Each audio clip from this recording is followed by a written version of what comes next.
दोस्तों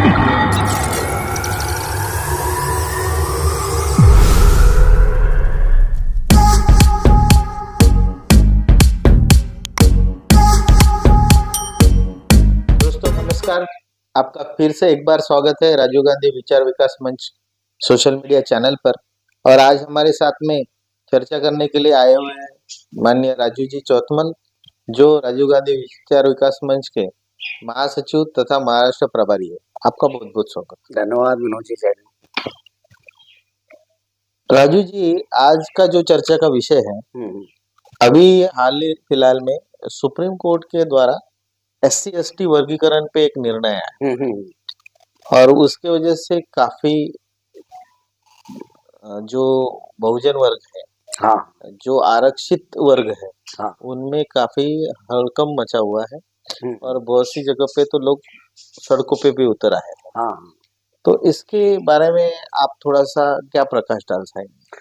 विनोद जी, दरअसल क्या हो गया, सुप्रीम कोर्ट का जो जजमेंट है, इस जजमेंट ने पूरे बहुजन समाज मतलब SC और ST जी, इसमें जितनी भी जातियों के लोग हैं, उन लोगों में एक कंफ्यूजन पैदा कर दिया। जी, और कंफ्यूजन पैदा ऐसा हो गया है कि कहीं इससे आरक्षण खत्म तो नहीं हो गया, बराबर। ऐसा ST और SC दोनों ही वर्गों के जातियों के लोग सोच रहे हैं। जी, आपको शायद ध्यान नहीं होगा कि SC या ST ये कोई जाति नहीं है, बराबर। ये एक बहुत सारी जातियों को मिला के उसका वर्ग बनाया गया। जी, जिस प्रकार OBC। हाँ, और उसका जो उद्देश्य था, जो बाबा साहेब ने और तत्कालीन कांग्रेस सरकार ने, नेहरू और उनसे जो जुड़े हुए जितने भी मंत्री या जो बड़े बड़े नेता थे, उन्होंने एक ही दृष्टिकोण रखा था कि जो अस्पृश्य जो छुआछूत वाले जो वर्ग था या जातियां थी, छोटी छोटी जातियां या कम लोकसभा वाले लोगों की जातियां, जो जनजातियां हैं, उपजातियां हैं, उनको किसी एक वर्ग में सम्मिलित करना, यानी उनमें एक उस वर्ग में समानता की भावना लाना और उन्हें एकजुट करके रखना और उन्हें बाकायदा राजकीय और सामाजिक सर्विस में या दूसरे भी विभागों में आरक्षित करके उनकी प्रगति की जाए। बराबर। तो आरक्षण मतलब गरीबी उन्मूलन की भावना नहीं थी या गरीबी हटाओ वाला प्रोविजन नहीं था। वो उन जातियों को ऊपर आने के लिए एक सीढ़ी थी, जो दबी कुचली जातियां थी, जो उच्च वर्णीय लोगों ने प्राचीन काल से दबा के रखी थी। उनको स्वाभिमान से जीना, स्वाभिमान से कमाई करना और उनकी उन्नति का एक रास्ता था आरक्षण, जिसके लिए महात्मा गांधी और बाबा साहब अम्बेडकर में बाकायदा टकराव की स्थिति निर्माण हुई थी और दोनों के ही समझौते के अनुसार 1932 के पूना पैक्ट के अनुसार जो आरक्षण लागू किया गया, हालांकि संवैधानिक रूप से 1950 से लागू हुआ है, लेकिन वो 1932 का ही प्रावधान था, करार था, पूना पैक्ट जिसे कहते हैं, उसके अनुसार आरक्षण मिला है। अभी आप देखिए विनोद जी, सुप्रीम कोर्ट ने जिस आदेश के विरोध में ये आदेश दिया हुआ है, एक्चुअल क्या होगा, 2004 में जब अभी के नायडू जो है, एनके नायडू, आंध्र प्रदेश के मुख्यमंत्री, उस समय भी वो मुख्यमंत्री थे 2004 के दरमियान, और 2004 में उन्होंने वहां के SC और ST आरक्षित वर्ग में उन्होंने ABCD ऐसे वर्गीकरण करके रखा हुआ जी। उसके विरोध में पहले हाई कोर्ट में पिटीशन दाखिल हुई और फिर बाद में सुप्रीम कोर्ट में पिटीशन दाखिल हुई, और सुप्रीम कोर्ट के उस समय के जो पैनल बना था वो था 5 जजों का। उन 5 जजों ने एक मत से नायडू का जो अमेंडमेंट था राज्य सरकार, नायडू सरकार की ओर से आंध्र में, वो उसको निष्कासित कर दिया, यानी खारिज कर दिया कि SC और ST ये कोई गरीबी उन्मूलन वाली जाति या जाति व्यवस्था या वर्ग व्यवस्था नहीं थी। वो दबी कुचली समाज व्यवस्था को, जिस समाज ने दबा के रखा था, ऐसे समाज के लोगों को उन्नति के रास्ते पर लेकर जाने का वो प्रावधान था आरक्षण। बराबर। जिसे तत्कालीन संवैधानिक निर्माताओं ने लागू किया था। उस जो आदेश को, नायडू के आदेश को 2004 में, 4 के बाद 5 में, वो 5 जजों की पीठ ने, संवैधानिक पीठ ने, उन्होंने एक बहुमत से खारिज कर दिया था। अच्छा, ठीक है। फिर बाद में क्या हो गया, इसी प्रकार का एक दूसरा मसला आया पंजाब में। पंजाब में 2016 में पंजाब में भी ऐसा ही मसला था। उस समय भी ये आरक्षण का जो व्यवस्था है वो वैसी की वैसी 2004 की तरह रखी जाए, ऐसा 2016 का जो मुकदमा था पंजाब में, वो भी इसी तरह खारिज किया।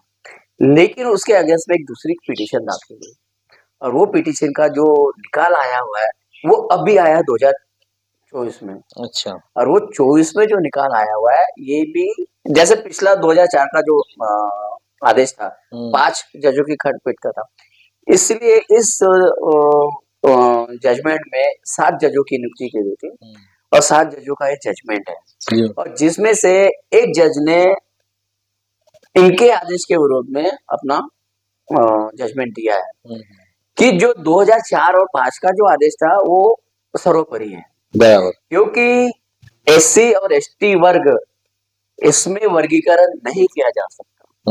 लेकिन बाकी के जो 6 जज है, उन्होंने अपना आदेश दिया है कि वर्गीकरण किया जा सकता है। न्यायमूर्ति चंद्रचूड़ सिंह ने कहा है, आदेश दिया उसमें कि वर्गीकरण किया जा सकता है। न्यायमूर्ति आरबी गवई साहब ने कहा है कि इस वर्गीकरण का अधिकार राज्य सरकारों को भी दिया जा सकता है, और बाकी लोगों ने भी उनका अनुकरण किया। लेकिन इसमें जो 7वीं जज थी, न्यायमूर्ति बेला त्रिवेदी, उन्होंने साफ मना किया। उन्होंने अपना ओपिनियन दिया कि एससी और एसटी के आरक्षण में वर्गीकरण नहीं किया जा सकता, कोटे में कोटा नहीं दिया जा सकता। उसका बेस उन्होंने वो बताया, ये कोई एससी या एसटी कोई जाति नहीं है, बराबर, या उनका गरीबी उन्मूलन हटाने का प्रावधान भी नहीं है। ये बेला चटर्जी ने अपने आदेश में कहा है बाकायदा। जो दबे कुचले समाज की जो पिछड़ी जातियां थी, उनको एक जगह पर लाया बाबा साहब अम्बेडकर ने, उनको आरक्षण के द्वारा समाज में प्रगति करने का एक मौका दिया तत्कालीन कांग्रेस सरकार ने भी। बेला त्रिवेदी का जो ओपिनियन था वो 2004 के बेस पर था। लेकिन बाकी के 6 जजों ने अपना आदेश वर्गीकरण के दिशा में दिया। अभी वो वर्गीकरण जो होगा, उसमें आप ही सोचिए, एससी जो प्रवर्ग है, एससी में मेरे ख्याल से 59 जातियां आती है। उन 59 जातियों में इस आदेश के विरोध में, इस आदेश के कारण झगड़े भी हो सकते हैं। अभी आपको मैं आज की लेटेस्ट बात बताता हूँ। मांग समाज का जो वर्ग है, महाराष्ट्र में प्रमुख मांग समाज भी है, और एक बुद्धिस्ट समाज है जी। बुद्धिस्ट में महार कहते हैं। महार और मांग समाज का संघर्ष अभी से नहीं है, 1927 से ही है। इन्होंने बाकायदा बाबा साहब को भी प्रश्न उत्तर किए थे। बाबा साहब की जो मूवमेंट है, उसका भी इन्होंने विरोध किया था उस समय में जी, कि आप महार समाज को, जो बुद्धिस्ट है, वो महार समाज को ज्यादा तवज्जो देते हैं, और जिसके कारण महार समाज ही आरक्षण के द्वारा आगे बढ़ गया है। मांग समाज को कुछ भी नहीं मिला है। वो 1927 से अभी तक का ऐसा झगड़ा चालू है। इन्होंने पिछले कुछ समय पहले लहू जी उनकी संगठन है जो, तो उसके द्वारा इन्होंने महाराष्ट्र सरकार को निवेदन वगैरह दिए थे। आज सुप्रीम कोर्ट का जो आदेश आया, वर्गीकरण किया जा सकता है, महाराष्ट्र सरकार ने एक जीआर निकाला है, और इनकी जो मांग है, मांग समाज की, उनकी जो मांग थी 4% हमें मिलना चाहिए इसमें जी, तो उसके लिए इन्होंने बाकायदा समिति स्थापित की गई है, ऐसा वो जीआर में दिखाता है। अच्छा, ऐसा मुझे पता चला है। अब देखिए ना, महाराष्ट्र की 2 प्रमुख मुख्य जातियां, महार और मांग, उस आदेश की वजह से आज मनमुटाव की स्थिति आ गई है। ऑलरेडी 1927 से उनका झगड़ा शुरू ही है।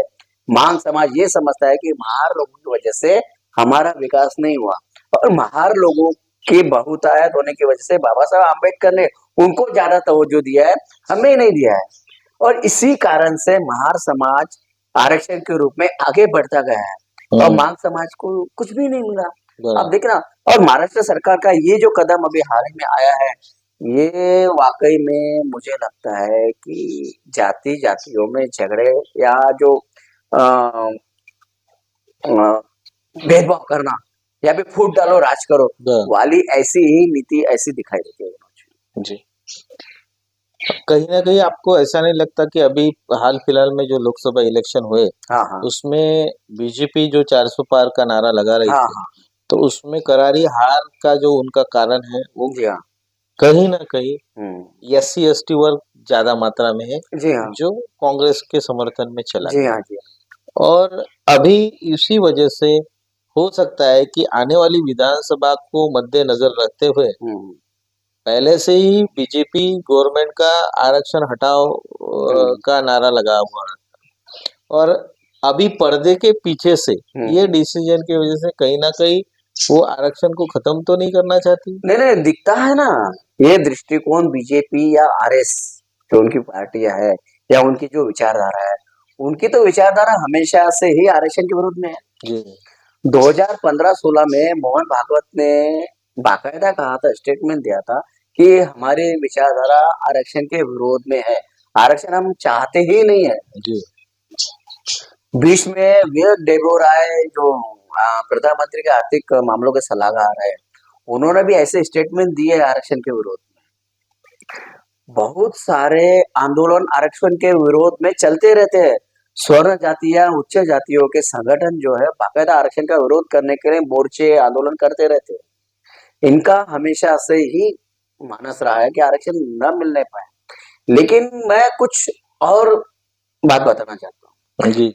आपने कहा है बीजेपी का आने वाले विधानसभा के लिए बैकडोर से ये आरक्षण खत्म करने का कोई विषय तो नहीं, क्योंकि उन्हें स्वर्ण समाज या हिंदू बहुल समाज एक जगह पर लाना है जी। उनके वोट तो उनको मिल जाएंगे, लेकिन कांग्रेस फेवर या इंडिया गठबंधन के जो वोटर है वो SC ST माइनॉरिटीज वाले ज्यादा है, बराबर। उनमें फूट अगर डाल दिया जाए तो बीजेपी आसानी से विधानसभाओं में विजय प्राप्त कर सकती है। हालांकि कांग्रेस और बीजेपी ने अभी तक इस आदेश के विरोध में स्टेटमेंट जारी नहीं किया है जी। साउथ जो दक्षिण भारत है, लगभग तमिलनाडु, आंध्र प्रदेश, तेलंगाना ने इस आदेश का स्वागत किया है। लेकिन उत्तर भारत में जहां SC और ST प्रवर्ग की ज्यादातर बहुतायत है, बहुलता उधर ही है, यूपी, बिहार, राजस्थान वगैरह जितने MP है, महाराष्ट्र भी उसमें गिना जा सकता है। तो उनके जो प्रमुख दलित नेता है, मायावती जी है, चंद्रशेखर आजाद है, तेजस्वी यादव है, रामविलास पासवान के जो पुत्र चिराग पासवान, उन्होंने भी इसका विरोध किया है, बराबर। यहाँ तक कि महाराष्ट्र में अभी जो बाबा साहब आम्बेडकर की जो आरक्षण बचाओ यात्रा शुरू है, जो OBC के लिए निकाली थी उन्होंने, लेकिन उनकी यात्रा में भी उन्होंने ये प्रश्न उठाया है कि ये जो व्यवस्था सुप्रीम कोर्ट की वजह से जो होने वाली है, सुप्रीम कोर्ट ने जो आदेश दिया है, वो जातियों में, विभिन्न जातियों में बटे हुए जो लोग हैं, जो SC या ST के नाम पर एक हुए हैं आरक्षण के, कम से कम आरक्षण के लिए ही, लेकिन एक तो हुए, उन्हें बांटने का काम ये सुप्रीम कोर्ट का आदेश कर सकता है, ऐसा बाबा साहब अम्बेडकर ने भी कहा अभी जी। लेकिन उसमें रामदास आठवले जैसे भी है जिन्होंने इस डिसीजन का स्वागत किया, क्योंकि वो ऑलरेडी बीजेपी में जाके बैठे हुए मंत्री बने हुए। कहने का मतलब ऐसा है, जो बीजेपी और बीजेपी सरकार के फेवर में है या उनके साथ गठबंधन में, उन्होंने स्वागत किया है, और जो इंडिया गठबंधन में है और जो दलित समुदाय है, उन्होंने इसका विरोध किया जी। हालांकि जो सुप्रीम कोर्ट का जो डिसीजन है, प्रश्न ये है कि उनके पास में ये पिटीशन थी क्या वर्गीकरण करने की, उनके पास पिटीशन ये नहीं थी। या जातियों में वर्गीकरण किया जा सकता है या राज्यों के सरकार को अधिकार दिया जा सकता है, ये प्रश्न ही नहीं था उनके पास जी। पिटीशन सिर्फ इतना था कि SC और ST का वर्गीकरण किया जा सकता है क्या, बस। डिसीजन उन्होंने अपने संवैधानिक अधिकारों के परे जाकर उन्होंने दिया है सुप्रीम कोर्ट के जज ने। इससे पहले मजे की बात बताता हूँ, इससे पहले जो 2005 में जो आदेश आया था 5 जजों का, उसमें पांचों के पांचों जजों ने एक मुश्त राय से वर्गीकरण का विरोध किया था जी। वो 5 जज, ठीक है। इसके बाद में अभी जो जजों की जो खंडपीठ बैठी है, ये 7 जज थे और 7 में से 6 लोगों ने वर्गीकरण का आदेश दिया है, लेकिन उसमें से एक जज ने उसका विरोध किया है। मतलब जो अभी का जो विरोध करने वाला जज है बेला त्रिवेदी, ये और जो 2005 के जो जज है 5, कितने हो गए? 1 + 5 6 हो गए। 6 लोगों ने वर्गीकरण का विरोध किया है, ऐसा मैं मानता हूँ, और 6 लोगों ने उसका फेवर किया है। तो अभी जो खंडपीठ का आदेश है, मुझे तो लगता है वही असंवैधानिक है। इन्होंने 7 जजों की खंडपीठ के को छोड़कर 9, 11, 13 ऐसे जजों की खंडपीठ में ये पिटीशन जाना चाहिए था। बहुत सारे एक्टिविस्ट जो है, जो सामाजिक कार्यकर्ता है, इस लेवल पर जा चुके हैं। उनका मानस है कि इसकी अभी पिटीशन 9 या 11, 13 जजों की खंडपीठ में डालना है। यहाँ तक कि महाराष्ट्र में आपने देखा है एडवोकेट गुणरत्न सदावर्ते, उन्होंने बाकायदा पिटीशन की तैयारी भी की है। मेरे ख्याल से 2-4 दिनों में पिटीशन डाली भी जाएगी। रिवीजन पिटीशन जो कुछ होंगी या क्यूरेटिव पिटीशन होगी, जो भी होगा वो पिटीशन सबमिट करने वाले, और वो खुद लड़ेगी और उनकी पत्नी भी साथ में रहेंगे, जयश्री पाटिल मैडम। तो बहुत सारे लोगों का जो मानस है कि हमें बांटने की कोशिश क्यों की जा रही है। बराबर। बाबा साहब अम्बेडकर का जो मानस था कि इतनी दबी कुचली जातियों को एक जगह पर लाना ही असंभव कार्य था। बराबर। एसटी विभाग में, आदिवासी विभाग में भी बहुत सारे जाति प्रवर्ग है, उपजाति है, उनको एक जगह पर लाना ही असंभव बात थी। बराबर। लेकिन बाबा साहब अम्बेडकर ने बड़ी मुश्किल से उनको एक जगह पर लाया। वो आरक्षण के नाम पर ही एक जगह पर आया। बराबर। बड़ी मुश्किल से समानता या समान अधिकारों के लिए या आरक्षण मिलने के लालच में इतनी सारी जातियां एक जगह पर आई जी। उन्हें डिवाइड करने का जो मानस सुप्रीम कोर्ट का दिखाई दे रहा है या बैकडोर से सरकार का दिखाई दे रहा है, वो संवैधानिक अधिकारों का उल्लंघन है। 340, 341, 342 में बाकायदा अमेंडमेंट है, लिखा हुआ है कि जाति की सूची उसमें शामिल करना, उसका वर्गीकरण करना, ये किसकी देखरेख में होता है? राष्ट्रपति के। एक बार संसद ने कानून बना दिया और राष्ट्रपति ने उसे फाइनलिस्ट कर दिया, तो फिर उसमें कोई भी हस्तक्षेप नहीं कर सकता है। बराबर। उसे रद्द बदल करना, चेंज करना, उसमें अमेंडमेंट करना या उसमें किसी जाति को जोड़ना या उसमें से निकालना, ये अधिकार ही राष्ट्रपति का है। सुप्रीम कोर्ट कैसे आदेश दे सकती है कि राज्य सरकार को भी इसका वर्गीकरण का अधिकार है? बराबर, कर सकते हैं। ये बाकायदा संसद के विरोध, संविधान के विरोध में दिया गया निर्णय है, ऐसा मुझे लगता है। आपकी बात ये काफी हद तक सही है, और मुझे ये भी समझ में नहीं आ रहा है कि एक जो वर्ग है कहीं पे हमें आरक्षण का विरोध करते हुए दिखाई देता है, और वही वर्ग 10% आरक्षण भी चुपके से ले लेता है। सही बात है ना।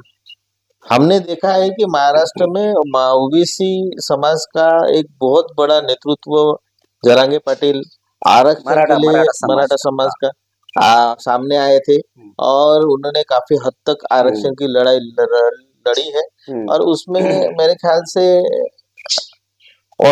मरणावस्था जो बोलते हैं हम, कि वो अपनी जान तक देने के लिए राजी थे, और उन्हें बीजेपी सरकार ने हमेशा झूठे वादे दिए। एक तरफ बीजेपी सरकार इधर आरक्षण देंगे ऐसा कहती है और अपना वोट बैंक पक्का करने की कोशिश करते हैं। हमने इसका विरोध इतना तगड़ा देखा था कि हर गांव चौराहे पे पार्टियां लगी हुई थी कि कोई भी पॉलिटिशियन, जो आमदार रहे या खासदार रहे, इस गांव में आना मना है। जी हाँ, जी हाँ। पिछले साल मुझे ऐसा लगता है कि संवैधानिक जो सांसद होते हैं, वो जो जनप्रतिनिधि होते हैं, जो हमने चुन के देने के बाद हमारी समस्या वहां ले जाने का काम करते हैं। जी हाँ। उन जनप्रतिनिधियों को भी जनता ने एक समय पे नाकारने की कोशिश की थी और नाकारा था। जी हाँ। ये भी उतना ही सच है। वो सिर्फ आरक्षण के लिए। जी हाँ।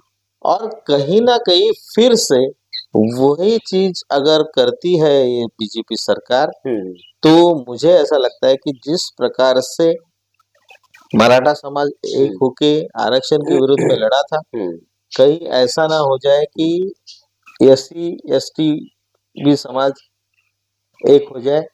और जनता का जिस प्रकार से बांग्लादेश में आज हम देख रहे हैं कि एकदम विद्रोह पैदा हो गया है, और उस विद्रोह से आज बांग्लादेश की सत्ता पलट हो गया ना, तख्ता पलट हो गया। शेख हसीना वहां की प्रधानमंत्री भारत में शरण ले चुकी है। जी।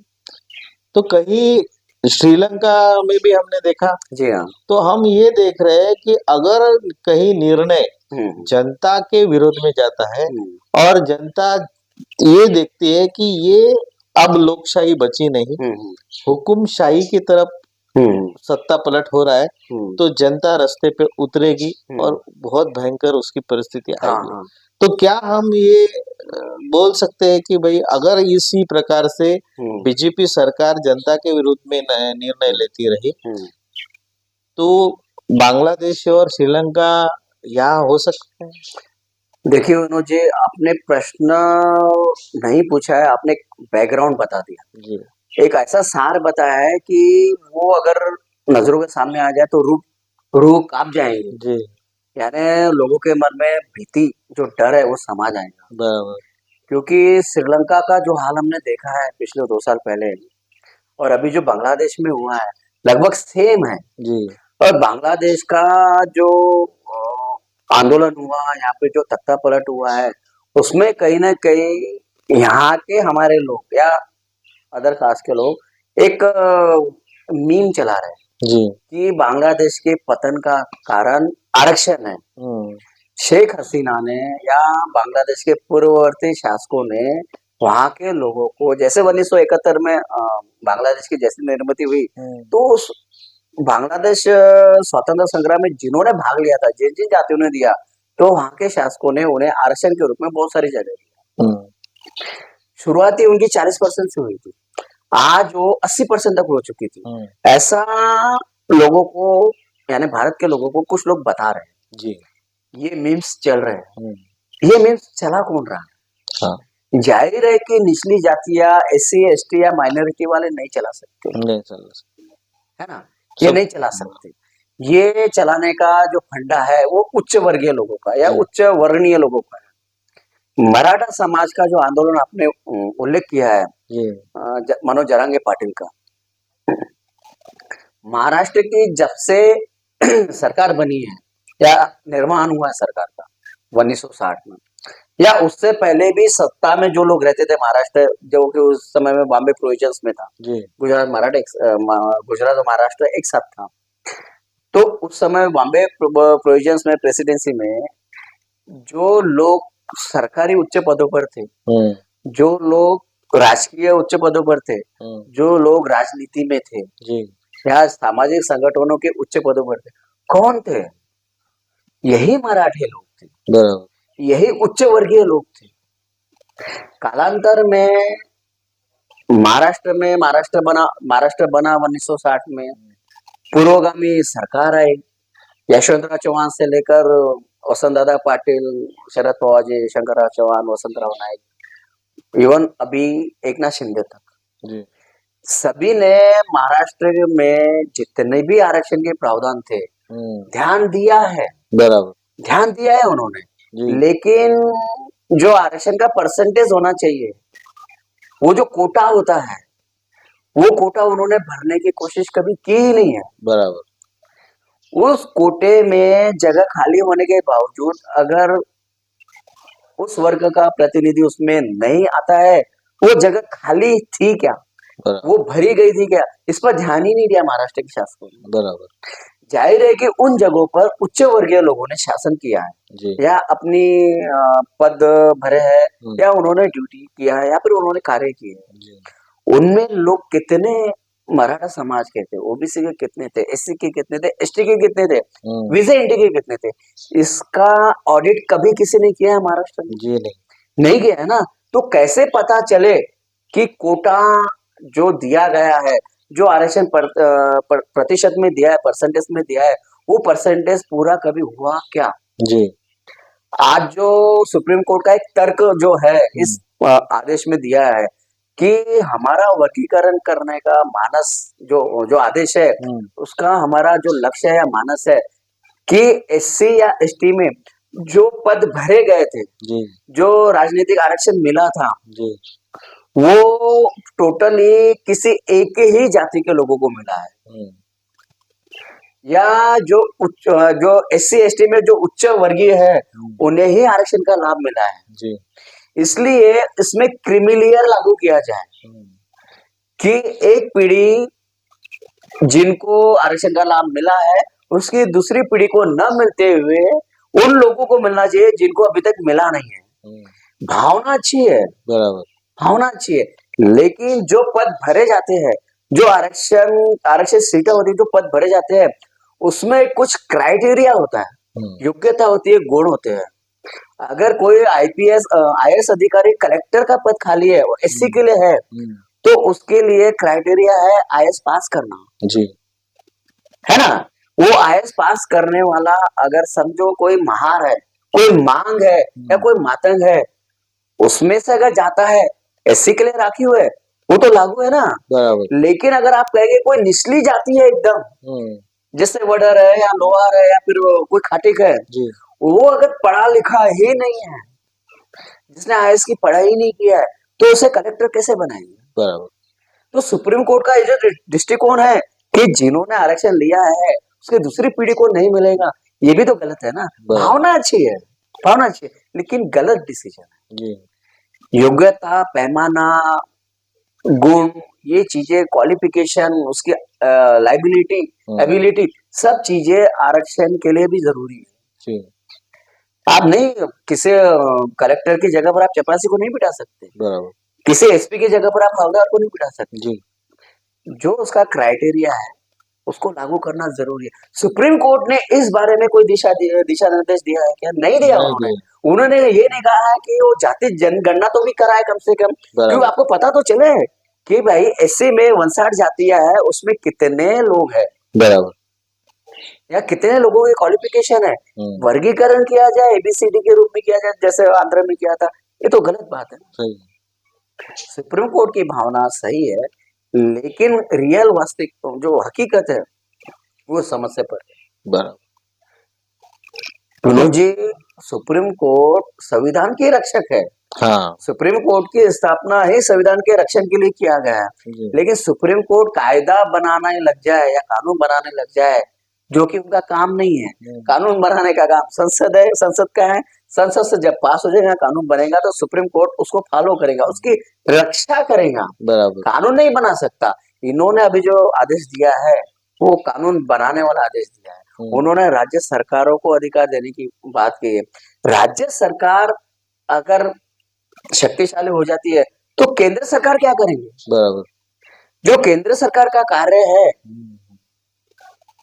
उसको उसके अंतर्गत राज्य सरकार को काम करना पड़ता है। बराबर। आरक्षण का की जो अनुसूची है, जो सूची है, जो प्रविष्टि है, जो वर्ग है, वो राष्ट्रपति के नाम से चलता है, राष्ट्रपति का अधिकार है। मुझे एक बात बताइए, राष्ट्रपति का अधिकार कहाँ जाएगा? राज्यों को अधिकार अगर दिया गया तो राज्य और सेंट्रल गवर्नमेंट, केंद्र सरकार एक हो जाएंगे, बराबर, तानाशाही शुरू हो जाएंगे ना जी। तो राष्ट्रपति क्या करेगा और सुप्रीम कोर्ट फिर बाद में क्या करेंगे?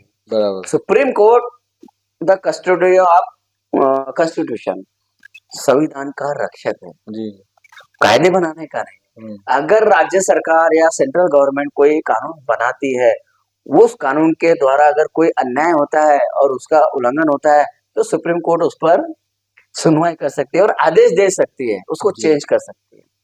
सुप्रीम कोर्ट का जो अधिकार क्षेत्र है वो अधिकार क्षेत्र संविधान रक्षण का है, संविधान बनाने का नहीं, या फिर कानून बनाने का नहीं। यहाँ सुप्रीम कोर्ट की गलती साफ तौर पर नजर आती है। मेरा ऐसा विचार है, अगर पिटीशन दर्ज होती है तो 9 या 11 जजेस की पीठ में जब पिटीशन जाएंगी तो सुप्रीम कोर्ट का ये आदेश खारिज हो जाएगा। बशर्ते सेंट्रल गवर्नमेंट, केंद्रीय सरकार, मोदी सरकार क्या सोचती है। मोदी सरकार और आरएसएस का जो शुरू से ही मानस था आरक्षण नहीं होना चाहिए, तो वो तो इसके विरोध में कोई कानून बनाएगा या फिर कोई आदेश लाएगा कि भाई ये सुप्रीम कोर्ट आदेश रद्द किया जाए, ऐसा तो मुझे लगता नहीं है, क्योंकि उनके मन मुताबिक कार्य हो चुका है जो सुप्रीम कोर्ट ने किया। जी, वही हम कहना चाहते हैं कि एक तरफ आरक्षित वर्ग को खुश करने की कोशिश की जा रही है और एक तरफ जो आरक्षण को नहीं चाहते उनको अपने पास में खुश करके रखने की कोशिश की जा रही है विधानसभा के इससे। जी हाँ। और हमने जैसे कहा कि बीजेपी का जो मानस था वो कहीं ना कहीं आरक्षण खत्म करने वाला दौर अभी चालू हो गया है। अभी भी बहुजन वर्ग को चाहिए कि हर निर्णय जो बीजेपी सरकार ले रही है उसको सोच समझ के देखा जाए, जी हाँ, परखा जाए क्या निर्णय ये उनके हित में है या नहीं है। और दूसरा, जैसे आपने कहा कि कुछ नेता जो बीजेपी के फेवर के नेता है वो दलित नेता का प्रतिनिधित्व करते होंगे, दलितों का, बहुजनों का प्रतिनिधित्व भी करते होंगे, पर आज वो बीजेपी के समर्थन में होने की वजह से किसी चीज का वो विरोध नहीं कर पाते।